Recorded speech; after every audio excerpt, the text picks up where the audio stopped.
Hi friends, mini ब्लॉगमध्ये खूप खूप स्वागत। इथे बघा मी चहा ठेवला आहे, छान उकळला आहे चहा आणि गरमागरम असा चहा मी घेणार आहे।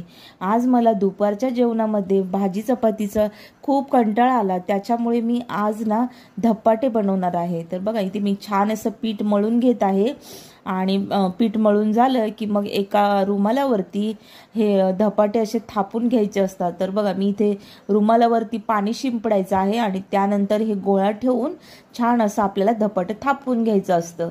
तर व्हिडिओत दाखवल्याप्रमाणे बघा बोटाच्या साहाय्याने हे धपाटे व्यवस्थित असं पातळ किंवा मग मीडियम असं थापून घ्यायचं आहे आपल्याला। अगदी जाडही नाही आणि अगदी पातळही नाही ठेवायचं, व्यवस्थित असं बोटाच्या साहाय्याने थापून घ्यायचं आहे।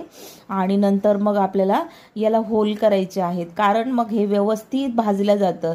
तर इथे बघा मी साधारण 4 होल केले आहेत याला, 4 ते 5।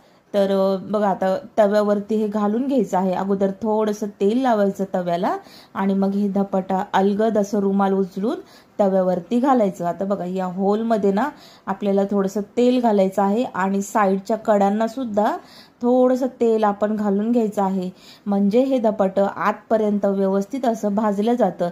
आता मी हे उघड्यावरतीच शिजवून घेणार आहे, झाकण वगैरे नाही मारणार। तर मीडियम गॅसवरती आहा कलर बघा काय सुंदर कलर आला आहे, छान असा धपाट्याला आपला कलर दिसतोय ना।